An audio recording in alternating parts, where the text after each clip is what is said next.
नमस्कार दोस्तों, crescent education classes में आप सभी का स्वागत है। उम्मीद करते हैं आप सभी लोग स्वस्थ हैं। दोस्तों, हमारी विशेष सीरीज चल रही है उत्तराखंड प्रवक्ता स्क्रीनिंग की, जिसमें हम आपको दोस्तों उत्तराखंड प्रवक्ता स्क्रीनिंग के इम्पॉर्टेंट टॉपिक्स करवा रहे हैं। और यहाँ पर ये थ्योरेटिकल क्लासेस दोस्तों हम ले रहे हैं। इससे पहले दोस्तों हमने 2 क्लासेस ले ली हैं, जिसमें हमने आपको राधा कृष्ण आयोग के बारे में बताया था। उसके अलावा आपको मुदालियर आयोग के बारे में बताया था। आज भी दोस्तों हम एक और इम्पॉर्टेंट टॉपिक लेकर आए हैं, जो कि उत्तराखंड प्रवक्ता स्क्रीनिंग में काफ़ी इंपॉर्टेंस के संबंधित दोस्तों प्रश्न आ सकते हैं, डायरेक्टली इनडायरेक्टली। कोठारी आयोग, देखिए दोस्तों, ये जो थ्योरेटिकल क्लासेस को लेने का जो कॉन्सेप्ट है वो यही है कि आपके कॉन्सेप्ट क्लियर हों और आप लोग एमसीक्यू सॉल्व कर पाएँ। क्योंकि एमसीक्यू तो हम सॉल्व करवाते हैं, उनसे भी आपके कई चीज़ें क्लियर होती हैं, लेकिन साथ ही साथ ये जो कॉन्सेप्चुअल क्लासेस होती हैं, इनको पढ़ के आपको एमसीक्यू सॉल्व करने में मदद मिलती है। फिर आप किसी भी तरह का कैसा ही एमसीक्यू आए, उसको आप सॉल्व कर पाएंगे। तो इसलिए हमेशा इन थ्योरेटिकल क्लासेस को पूरा देखा करें। तो चलिए दोस्तों, आज की क्लास को शुरू करेंगे। आगे बढ़ने से पहले हमारी ऑफिशियल एप्लीकेशन लॉन्च हो चुकी है क्रीसेंट एजुकेशन क्लासेस के नाम से। प्ले स्टोर पर दोस्तों आपको मिल जाएगी और उसका लिंक हमने डिस्क्रिप्शन बॉक्स में भी डाल दिया, वहाँ से आप उसको डाउनलोड कर लीजिए। इसके अलावा हमारा टेलीग्राम चैनल है, जिसका लिंक अबाउट सेक्शन में दिया गया है, वहाँ पर भी आप जुड़ सकते हैं। और क्योंकि टेलीग्राम चैनल में हमारी जो क्लासेस हैं उनके आपको नोटिफिकेशन आते रहेंगे, कोई भी क्लास आपको मिस नहीं होगी। इसके अलावा day to day updates and MCQ भी आपको देखने को मिलेंगे। तो चलिए आज की क्लास को शुरू करेंगे। आज हम दोस्तों बात करेंगे कोठारी आयोग, कोठारी कमीशन के बारे में। इसको दोस्तों राष्ट्रीय शिक्षा आयोग के नाम से भी जाना जाता है। हमारा देश जब दोस्तों स्वतंत्र हुआ था, तो हमने अपनी शिक्षा प्रणाली को विकसित करना शुरू किया। सबसे पहले हमारा ध्यान उच्च शिक्षा की ओर को दोस्तों गया था, और उच्च शिक्षा में सुधार के लिए दोस्तों राधा कृष्ण आयोग का गठन किया गया। राधा कृष्ण आयोग ने अपने सुझाव भी दिए, उस पर अमल भी किया गया, इम्प्लीमेंट भी किया गया, लेकिन उद्देश्य पूरे नहीं हो पाए। फिर उसके बाद राधा कृष्ण आयोग ने भी दोस्तों अपनी रिपोर्ट में बोला था कि अगर आपको उच्च शिक्षा में सुधार चाहिए तो माध्यमिक शिक्षा में सुधार करने की आवश्यकता है। और उसी के क्रम में दोस्तों फिर मुदालियर आयोग का गठन किया गया, और उन्होंने माध्यमिक शिक्षा से संबंधित अपने सुझाव दोस्तों दिए थे। उसको अप्लाई किया गया, लेकिन फिर भी कहीं ना कहीं जो हम चाहते थे, जो हम प्राप्त करना चाहते थे, वो प्राप्त नहीं हो पा रहा था। तो फिर ऐसे में भारत सरकार ने फिर शिक्षा के पुनर्गठन में समग्र रूप से सोचने समझने और देश भर के लिए समान शिक्षा नीति का निर्माण करने के उद्देश्य से ही दोस्तों कोठारी आयोग का गठन किया। और कोठारी आयोग का जो गठन है दोस्तों, वो हुआ था 14 जुलाई 1964 को। उस समय पे डॉक्टर डीएस कोठारी, जो कि यूजीसी विश्वविद्यालय अनुदान आयोग के तत्कालीन अध्यक्ष थे, तो इनकी अध्यक्षता में 17 सदस्यीय राष्ट्रीय शिक्षा आयोग का दोस्तों गठन किया गया। So on July 1964, the government of India constituted a 17-member National Education Commission under the chairmanship of Dr. D.S. Kothari. यहाँ पर से डी गायब है, D.S. Kothari, then Chairman University Grant Commission, with the objective of comprehensively thinking about the reorganization of education and formulating uniform education policy for the entire country. तो आप देख सकते हैं कि इनका जो मेन उद्देश्य है वो क्या दिख रहा है कि हमें शिक्षा का पूरी तरह से पुनर्गठन करना है।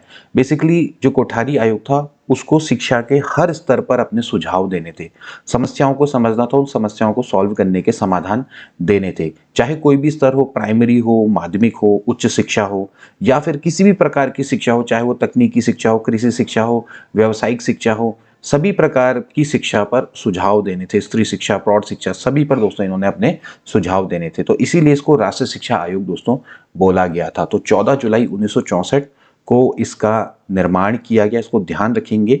और आप एक उद्देश्य दोस्तों यहाँ पर और देख सकते हैं कि देश भर के लिए समान शिक्षा नीति का निर्माण करना भी इसका एक मेन उद्देश्य था। यानी कि एक नेशनल एजुकेशन पॉलिसी होनी चाहिए पूरे देश भर के लिए। तो फिर इसके बाद दोस्तों 1968 में ही पहली नेशनल एजुकेशन पॉलिसी दोस्तों आई थी। तो कोठारी आयोग अपने आप में दोस्तों एक बहुत इंपॉर्टेंट टॉपिक है। इसके बाद अब बात करेंगे दोस्तों इसके उद्देश्य और कार्यक्षेत्र की। जैसे आपको स्टार्टिंग में इंट्रोडक्शन में मैंने आपको बता दिया कि इसको शिक्षा के हर स्तर पर अपने सुझाव देने थे, हर क्षेत्र में विकास की संभावनाओं को तलाशना था, शिक्षा से संबंधित नीतियों के बारे में बताना था, शिक्षा के राष्ट्रीय प्रतिमानों के बारे में बताना था। तो यही चीज कोठारी आयोग ने अपने प्रतिवेदन में भी लिखी है। उनका प्रतिवेदन में देखिए क्या लिखा हुआ है, उद्देश्य यही लिखा हुआ है कि यह आयोग सरकार को शिक्षा संबंधी नीतियों, शिक्षा के राष्ट्रीय प्रतिमानों और शिक्षा के हर क्षेत्र में विकास की संभावनाओं पर विचार करने और अपनी सलाह सरकार को देने के लिए गठित किया गया है। तो आप देख सकते हैं कि शिक्षा से संबंधित नीतियां हैं, शिक्षा के राष्ट्रीय प्रतिमान यानी कि स्टैंडर्ड है, शिक्षा के हर क्षेत्र में विकास की संभावनाओं पर विचार करने के लिए और अपनी सलाह को सरकार को देने के लिए इसका गठन किया गया। अब इसका जो कार्य क्षेत्र की हम बात करेंगे तो ऑब्वियसली बात है कि भाई इस उद्देश्य इतना ज़्यादा है, उद्देश्य इतना बड़ा है तो इसका कार्य क्षेत्र भी बड़ा हो जाएगा। तो इन्होंने सबसे पहले तो तत्कालीन भारतीय शिक्षा प्रणाली का गहराई से दोस्तों अध्ययन करना था। उसके बाद पूरे देश में शिक्षा का ऑर्गेनाइजेशन कैसे किया जाएगा, उसका एडमिनिस्ट्रेशन कैसे किया जाएगा, उससे संबंधित नीति तत्वों को निश्चित करना था। To decide the policy element related to organisation and administration of education for the whole country. इसके अलावा पूरे देश के लिए समान शिक्षा प्रणाली दोस्तों प्रस्तावित करना था, क्योंकि इसका मेन उद्देश्य दोस्तों यही था कि पूरे देश में समान शिक्षा प्रणाली प्रस्तावित करनी है, जिससे कि देश का सर्वमुखी विकास हो, चाहे वो आर्थिक हो, सामाजिक हो, सभी तरह का दोस्तों यहाँ पर विकास करना था। इसके बाद पूरे देश में किसी भी स्तर में की किसी भी प्रकार की शिक्षा के प्रसार और उसमें गुणात्मक सुधार के लिए उपायों की खोज करना था। To find major for the spirit of any type of education at any level in the whole country and for its qualitative improvement. So आप इसका कार्यक्षेत्र दोस्तों देख सकते हैं कि इसका विस्तृत दोस्तों कार्यक्षेत्र था। अब बात करेंगे दोस्तों कोठारी आयोग ने अपना प्रतिवेदन कब किया। अब देखिए जो इसका उद्देश्य था उसी उद्देश्य के क्रम में दोस्तों इन लोगों ने दो मेथड अपनाई। पहली मेथड तो दोस्तों ये थी, एक तो थी साक्षात्कार, ध्यान रखेंगे साक्षात्कार एवं निरीक्षण। साक्षात्कार एवं निरीक्षण विधि में इन्होंने क्या किया कि इन्होंने एक वर्किंग ग्रुप बनाए, यानी कि दल टाइप के, ठीक है, और देश के कोने कोने में ये लोग गए।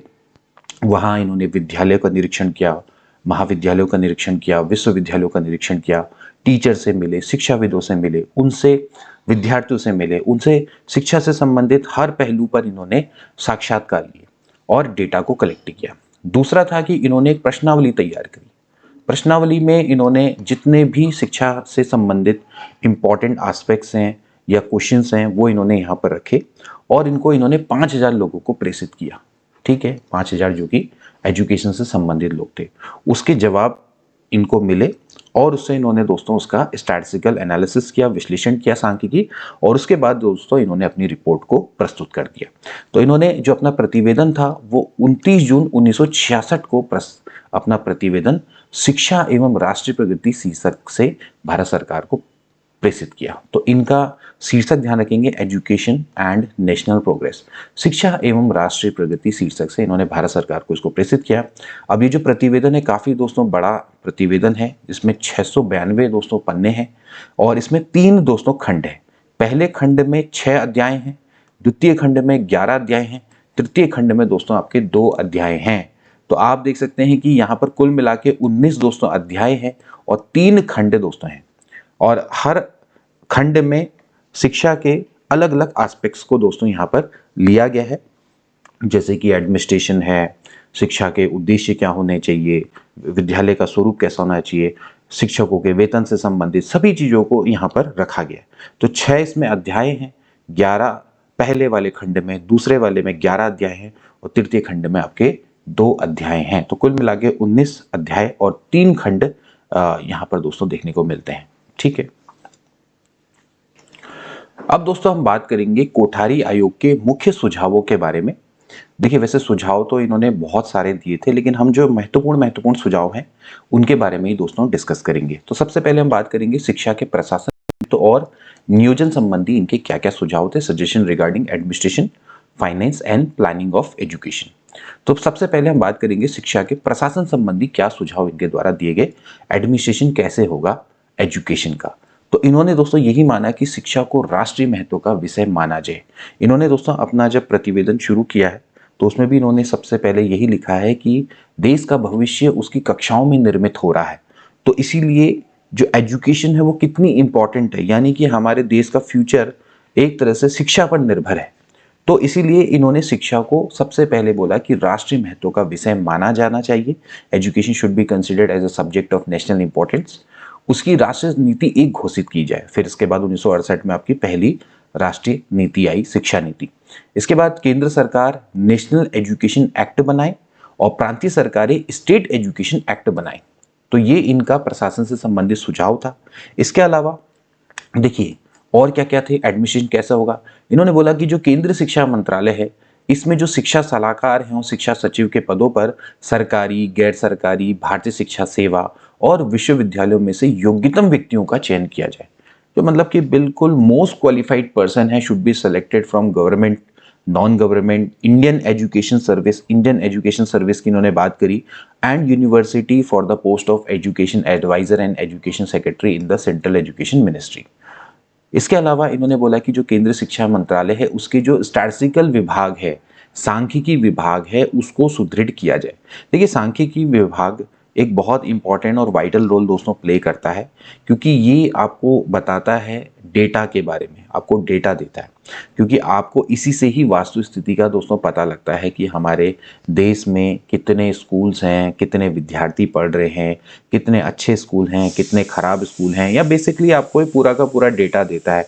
कितने स्कूल हैं जहाँ पर टॉयलेट्स की सुविधा है, कितने में नहीं है। सो इससे दोस्तों आपको आगे जो फ्यूचर पॉलिसी है वो बनाने में मदद मिलती है। कितने हमारे यहाँ टीचर्स हैं, कितने प्राइमरी टीचर्स हैं, कितने माध्यमिक टीचर्स हैं, तो ये सारा जो डेटा है, कितने आपके हायर एजुकेशन के टीचर्स हैं, सारा जो डेटा होता है वो स्टैटिस्टिकल डिपार्टमेंट के पास रहता है। और statistical department play a vital role for any department, ना केवल केंद्रीय शिक्षा मंत्रालय, मतलब आप सिंपली ये कह सकते हैं फॉर, मतलब आप every aspect data is very very important, क्योंकि आपको जब डेटा मिलेगा तब आप डेटा को एनालाइज करेंगे, तभी आपको पता चल पाएगा कि वास्तु स्थिति क्या है। ओके, और देन उसके बाद आप क्या करते हैं, फिर फ्यूचर पॉलिसी का निर्माण करते हैं। तो जो सांख्यिकी विभाग है उसको सुदृढ़ किया जाना जरूरी था, जिससे कि आपको डे टू डे अपडेट मिलती रहे कि कितना जो विकास कार्य है वो चल रहा है। आपने ये सोचा कि भाई इतने हम स्कूल्स बनाएंगे, ठीक है, इस क्षेत्र में, तो वो स्कूलों का जो कार्य है वो पूरा हुआ या नहीं हुआ, उससे संबंधित जो डेटा है वो आपको मिलेगा, तभी तो आपको पता चलेगा ना कि ये कार्य वास्तव में हो रहा है नहीं हो रहा है। ठीक, तो ये इसलिए सांख्यिकी विभाग को सुदृढ़ किए जाने की इन्होंने बात करी। इसके अलावा इन्होंने बोला कि भारतीय शिक्षा सेवा, जो हम बात करें भारतीय शिक्षा सेवा में, उन्हीं व्यक्तियों का चयन किया जाए जिनको कि शिक्षण कार्य का अनुभव, जिनको शिक्षण कार्य का अनुभव हो उनको ही इंडियन एजुकेशन सर्विस में सेलेक्ट किया जाए। तो ये शिक्षा से प्रशासन से संबंधित सुझाव। इन्होंने बोला कि जो केंद्रीय शिक्षा सलाहकार बोर्ड है, CAB, central advisory board of education, इसको और अधिक अधिकार दिए जाने चाहिए। इसके अलावा जो NCERT है उसको अखिल भारतीय स्तर पर विद्यालय शिक्षा का भार सौंपा जाना चाहिए। इसके अलावा जो शिक्षा प्रशासन और शिक्षक हैं उनके बीच में म्यूचुअल ट्रांसफर की व्यवस्था दोस्तों की जानी चाहिए। तो transfer arrangement should be made between education administration and teachers. तो ये प्रशासन से संबंधित दोस्तों सुझाव थे। अब इसके बाद बात करेंगे मुख्य सुझाव में वित्त से संबंधित सुझाव। वित्त से संबंधित सुझाव, तो देखिए जब हमारे, अगर मैं दोस्तों अगर बात करें, हमारा जो देश है, जब देश आज़ाद हुआ था उसके बाद हमने शिक्षा प्रणाली में सुधार की हम दोस्तों बात करी थी। तो ये जो दोस्तों जो शिक्षा प्रणाली थी ये अंग्रेजों के द्वारा इसकी नींव रखी गई थी। हमारी जो सिस्टम, एजुकेशन सिस्टम जो चला आ रहा था, ठीक है ना, तो बेसिकली जो अंग्रेज थे वो हमें शिक्षित तो करना चाहते थे, लेकिन वो शिक्षा को उतना बजट नहीं देते थे, क्योंकि वो लिमिटेड लोगों को ही शिक्षित करना चाहते थे जो कि उनके लिए काम करे आगे जाके। ओके, तो इन्होंने बोला कि शिक्षा में वित्त को बढ़ाया जाना बहुत आवश्यक है। कुल बजट का कम से कम 6% का प्रावधान किया जाना आवश्यक है। अगर आप चाहते हैं कि शिक्षा में मतलब तरक्की हो, विकास हो, तो उसके लिए कम से कम कुल बजट का 6% तो किया जाने का प्रावधान किया जाना है। तो provision of at least 6% of education and total budget है, कुल बजट, जैसे हमारा कितना बजट होता है भाई, कुछ हेल्थ को जाता है, कुछ डिफेंस में जाता है, ठीक है, रक्षा में जाता है, ऐसे ही अन्य अन्य जगहों पे जो बजट जाता है, तो ऐसी शिक्षा के लिए 6% का प्रावधान होना चाहिए जो हमारा कुल बजट बनता है। ओके, इसके अलावा राज्य सरकारें भी अपने बजटों में शिक्षा के लिए अधिक से अधिक धनराशि आवंटित करें। State government should also allocate more funds for education in their budgets. इसके अलावा जो स्थानीय संस्थाएं हैं, लाइक जैसे ग्राम पंचायत है, नगर पालिका है, तो उनको उनके क्षेत्र की जो प्राइमरी इंस्टीट्यूशन है उनका वित्तीय भार उनको सौंपा जाए। यानी कि तुम्हारी जिम्मेदारी होगी भाई अपने क्षेत्र में प्राइमरी शिक्षा की व्यवस्था करने की। तो जैसे कि ग्राम पंचायत है, म्यूनिसिपैलिटीज हैं, इनको फाइनेंशियल बर्डन दिया जाना चाहिए of primary education institution of their area, क्योंकि भैया डिसेंट्रलाइजेशन का जमाना था, है ना। उसी समय पे 1951 पे ही दोस्तों आपकी पंचायत योजनाएं चली थी 5 वर्षीय, ठीक है ना। तो अब धीरे धीरे क्या हो चुका था कि भाई जो ग्राम पंचायत है, नगर पालिका, इनको और अधिकार दिए जा रहे थे। तो अपने क्षेत्र में प्राइमरी स्कूलों की व्यवस्था आप ही करें, उनका धन मतलब वित्तीय भार उन पर डाला जाए। इसके अलावा व्यक्तिगत स्रोतों से अधिक धन प्राप्त की जाए, maximum fund from the personal sources. इसके अलावा आय के स्रोत कैसे बढ़ाए जा सकते हैं, इनके उपाय की खोज की जाए। तो ये आपके वित्त से संबंधित सुझाव थे। अब बात करते हैं दोस्तों प्लानिंग की। Planning is very very important, क्योंकि जब तक आप प्लान नहीं करेंगे तो फिर उसके बाद जो आप पाना चाहते हैं, लक्ष्य पाना चाहते हैं, वो पाना पॉसिबल नहीं हो पाएगा। तो पहले प्लानिंग करनी बहुत आवश्यक है। तो शिक्षा के नियोजन से संबंधित भी इनके द्वारा सुझाव दिए गए। तो देखिए, सबसे पहले इन्होंने कहा कि जो शैक्षिक नियोजन है, यानी कि एजुकेशन प्लानिंग है, वो आपकी केंद्रीय और प्रांतीय स्तर पर अलग अलग होनी चाहिए। वैसे हम दोस्तों प्लानिंग की बात करते हैं तो सार्जेंट योजना से शुरू हो गई थी 1944 से, ठीक है, लेकिन वो काफी दीर्घ अवधि वाली योजना थी, ठीक है। तो अब यहां पर कोठारी आयोग ने यह सजेस्ट किया कि आपको education planning should be done separately by central and जो आपकी प्रोविंशियल लेवल है, तो दोनों लेवल पे डिफरेंट डिफरेंट होना चाहिए। ओके। इसके अलावा इन्होंने ये बोला कि जो विद्यालय शिक्षा है उसका जो प्लानिंग है वो स्थानीय निकाय और राज्य सरकारें मिलकर करें, लेकिन जो हायर एजुकेशन है उसकी प्लानिंग प्रांतीय सरकार और केंद्र सरकार मिलकर करें। ओके। इसके अलावा जो शैक्षिक नियोजन है, यानी कि प्लानिंग है, वो वर्तमान और भविष्य की मांग के आधार पर हो। यानी कि जब आप प्लानिंग करते हैं एजुकेशन में, तो उसमें जो हमारे परंपरागत जो चीजें चली आ रही हैं, है ना, यानी कि हमारा जो शिक्षा है उसके जो परंपरागत चीजें हैं उनका भी ध्यान रखना है, और वर्तमान का भी ध्यान रखना है। वर्तमान और भविष्य निर्माण में भी दोस्तों वो शैक्षिक जो शिक्षा है वो आवश्यक होनी चाहिए। तो शैक्षिक नियोजन वर्तमान और भविष्य की मांगों के आधार पर होने चाहिए। Education planning should be done on the basis of present and future demands. तो ये इनके प्लानिंग से संबंधित सुझाव थे। इसके अलावा दोस्तों शिक्षा के नियोजन से और क्या क्या सुझाव थे। 6 से 14 आयु वर्ग के सभी बच्चों के लिए अनिवार्य निःशुल्क शिक्षा की दोस्तों इन्होंने व्यवस्था की बात करी। यानी कि जो 6 से लेकर 14 आयु वर्ग के बच्चे हैं उनके लिए अनिवार्य और निःशुल्क शिक्षा की व्यवस्था होनी चाहिए। माध्यमिक शिक्षा 70% बच्चों के लिए पूर्ण शिक्षा होनी चाहिए, और शेष 30% आपके कहाँ जाने चाहिए, हायर एजुकेशन में प्रवेश ले। यानी कि आपको 6 से 14 वर्ष तक के जो 100% बच्चे हैं उन सभी को आपने अनिवार्य निःशुल्क शिक्षा की व्यवस्था करनी है। उसके बाद इनमें से 70% बच्चे क्या कर पाए, इंटरमीडिएट तो कर ही पाए कम से कम, और इसके बाद जो 30% बच्चे हैं वो आपके उच्च शिक्षा में प्रवेश ले सके। इस तरह के दोस्तों इन्होंने प्लानिंग बताई। जनरली आपका होता है कि भाई आपने देखा होगा कि प्राइमरी शिक्षा ज़्यादा लोग प्राप्त करते हैं, फिर उसके बाद इंटरमीडिएट है वो थोड़ा कम होते हैं, फिर ग्रेजुएशन है वो थोड़ा और कम हो जाते हैं, फिर पोस्ट ग्रेजुएशन और कम हो जाते हैं। तो यही अनुपात इन्होंने बताया कि भाई देखो 100% ये तो है कि भाई 6 से 14 वर्ष तक की आयु है उनके लिए 1 से लेकर 8 तक की आप कह सकते हैं कि भाई अनिवार्य निःशुल्क शिक्षा होनी चाहिए, 100% होनी चाहिए। कम से कम हर बच्चा 8 तक तो पढ़ा होना ही चाहिए। उसके बाद फिर अगर हम बात करेंगे माध्यमिक शिक्षा, 70% बच्चे तो पूर्ण कर ही ले, फिर 30% बच्चे जो मेधावी वो छात्र छात्राएं उच्च शिक्षा में प्रवेश ले। इसके अलावा प्लानिंग में और क्या बोला इन्होंने, बोला कि कुल शिक्षा बजट का जो हमारे पास 6% आ रहा है कुल, जैसे मान लेते हैं हमारे पास 100 रुपए आया, तो 100 रुपए का 2/3 कॉमन एजुकेशन पे जो कि तकरीबन 10 साल की होती है, ठीक है, और 1/3 उच्च शिक्षा पर व्यय होना चाहिए। यानी कि इसमें से 33 रुपए आप मान लीजिए कि हायर एजुकेशन पे जाना चाहिए, और जो 67 रुपीज है वो आपका कॉमन एजुकेशन पर व्यय होना चाहिए, जितना भी हमारे पास 6% आएगा, ठीक है। इसके अलावा अपव्यय और अवरोधन को रोकने के लिए विशेष प्रावधान होने चाहिए। अपव्यय का अर्थ क्या होता है दोस्तों, कि अगर कोई बच्चा है वो अपनी प्राइमरी एजुकेशन को पूर्ण करने से पहले ही स्कूल को छोड़ देता है तो उसको हम अपव्यय बोलते हैं, ठीक है। अब अवरोधन का अर्थ है कि कोई बच्चा लगातार एक ही क्लास में फेल हो रहा है, तो वो क्या है, एक तरह का अवरोधन है, ठीक। तो इसको भी रोकने के विशेष प्रावधान होने चाहिए। इसके अलावा शिक्षा के प्रसार के साथ साथ उसमें गुणात्मक सुधार भी होने चाहिए। There should be qualitative improvement along with the expansion of education. अब दोस्तों थोड़ा सा बात कर लेते हैं कि भी शिक्षा की संरचना से संबंधित क्या क्या सुझाव दिए। तो देखिए इन्होंने सबसे पहले माना कि पूर्व प्राथमिक शिक्षा है, प्री प्राइमरी एजुकेशन जो कि 1 से 3 वर्ष की अवधि की हो। इसके बाद निम्न प्राथमिक शिक्षा की दोस्तों बात करिए, लोअर प्राइमरी एजुकेशन जो कि 4 से 5 वर्ष की अवधि की हो, और कक्षा 1 में प्रवेश की न्यूनतम आयु उन्होंने बोला कि 6 वर्ष होनी चाहिए। 6 वर्ष से कम के बच्चे को कक्षा 1 में प्रवेश नहीं देंगे।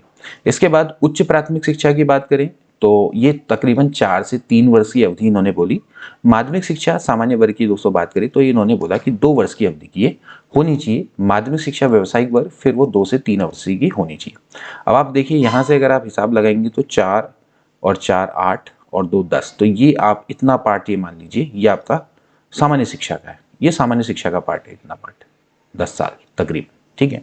तो इतना आपका होना चाहिए, ठीक है। इसके बाद फिर आ जाएगी उच्चतर माध्यमिक शिक्षा, जो कि सामान्य वर्ग के लिए जैसे 11 12 कहते हैं तो 2 वर्ष की अवधि की होनी चाहिए। इसके अलावा उच्चतर माध्यमिक शिक्षा जो व्यावसायिक वर्ग होगा उसके लिए 2 से 3 वर्ष की अवधि की, ठीक है। इसके बाद स्नातक की इन्होंने बोला कि भाई कला विज्ञान वाणिज्य वाले उनके लिए 3 वर्ष की अवधि स्नातक की होनी चाहिए। इसके अलावा बात करेंगे स्नातक शिक्षा इंजीनियरिंग और मेडिकल की, तो वो तकरीबन 3 से 4 वर्ष की, जैसे इंजीनियरिंग आपने देखा है 4 साल की होती है, तो इस हिसाब से। इसी तरह से पोस्ट ग्रेजुएट सभी विभाग में 2 या 3 वर्ष का, और अनुसंधान के लिए उन्होंने बोला कि 2 से 3 वर्ष होने चाहिए। तो शिक्षा के स्ट्रक्चर से संबंधित ये इनके सुझाव थे। अब इसमें देखो विशेष क्या है, इन्होंने बोला जो सामान्य शिक्षा है जो मैंने अभी आपको बताया, प्राथमिक और माध्यमिक कुल मिला के 10 वर्ष की सामान्य शिक्षा होनी चाहिए। इसके अलावा विद्यालय संकुलों का यथाशीघ्र निर्माण होना चाहिए। स्कूल कॉम्प्लेक्सेस, स्कूल कॉम्प्लेक्सेस का मतलब क्या है कि एक प्राइमरी स्कूल है तो उसके बगल में ही फिर माध्यमिक स्कूल है, तो वो एक कॉम्प्लेक्स टाइप का बन जाता है ना। तो school complexes should be constructed as soon as possible. आपने देखा होगा कि आपके एरिया में ज्यादातर जहाँ पर प्राइमरी स्कूल है तो उसके बगल में आपका माध्यमिक स्कूल भी होता है, तो उस तरह से आप समझ लीजिए, ठीक है। इसके अलावा जो प्रथम सार्वजनिक परीक्षा है वो 10 वर्ष की सामान्य शिक्षा समाप्त करने पर, यानी कि जबकि 10 वर्ष की सामान्य शिक्षा समाप्त हो जाएगी, जैसे आपका हाई स्कूल तक हो जाएगा, उसके बाद जैसे पहली बोर्ड परीक्षा होती है, तो पहली सार्वजनिक परीक्षा 10 वर्ष की सामान्य शिक्षा समाप्त करने पर होनी चाहिए। इसके बाद दोस्तों बात करेंगे विद्यालय शिक्षा की पाठ्यचर्या संबंधी इनके क्या सुझाव थे। ठीक है, पाठ्यचर्या निर्माण संबंधी जो सुझाव थे तो उन्होंने यही बोला कि दोस्तों जो आपके जो पाठ्यचर्या निर्माण के जो सिद्धांत है उसी के अनुरूप पाठ्यचर्या का निर्माण होना चाहिए, यानी कि जो हमारा जो करिकुलम है वो आपका बेस्ड होना चाहिए, जो कि कंस्ट्रक्शन के जो सिद्धांत है उसके आधार पे होना चाहिए। बाकी इनका जो मेन था वो था संशोधित त्रिभाषा सूत्र, revise 3 language formula.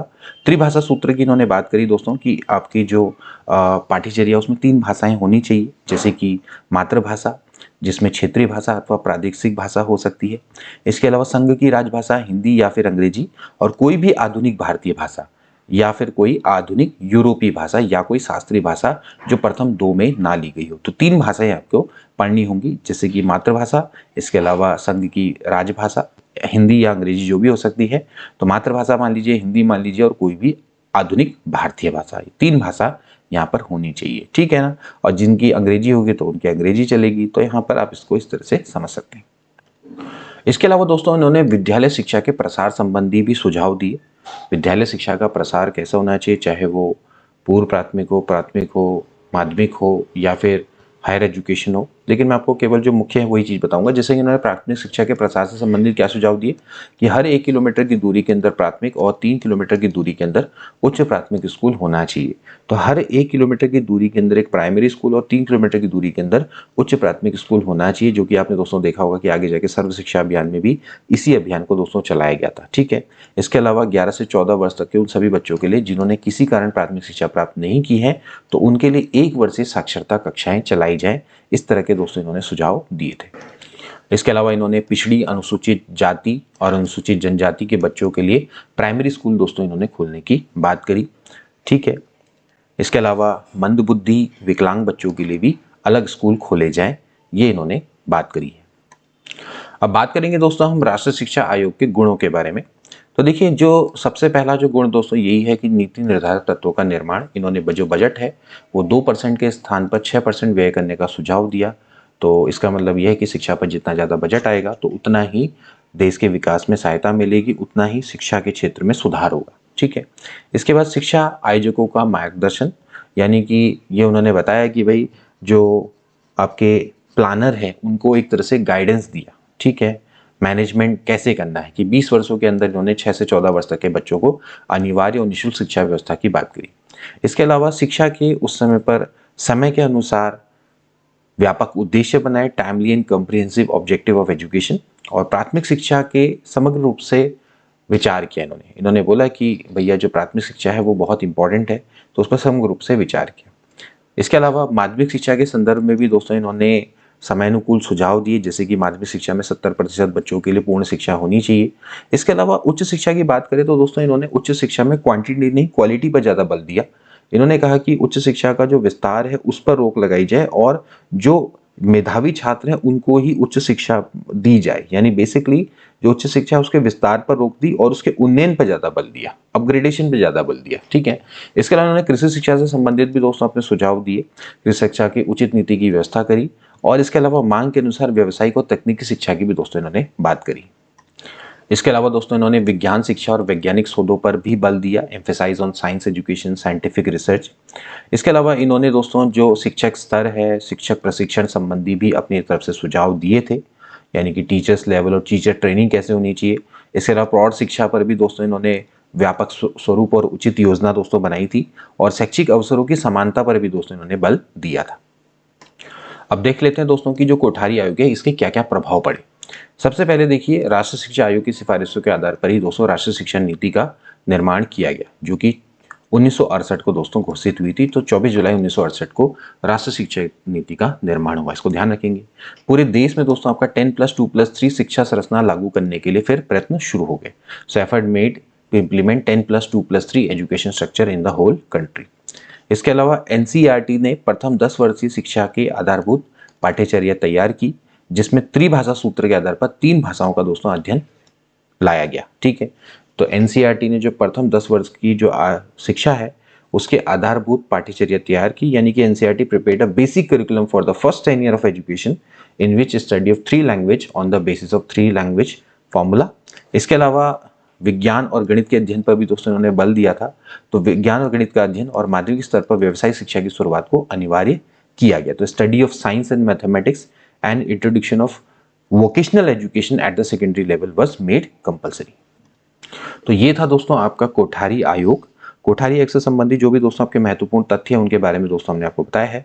I hope कि दोस्तों आपकी क्लास अच्छी लगी होगी और आपको आगे एग्जाम में जरूर मदद करेगी। मिलेंगे नेक्स्ट क्लास में, तब तक के लिए take care and good bye.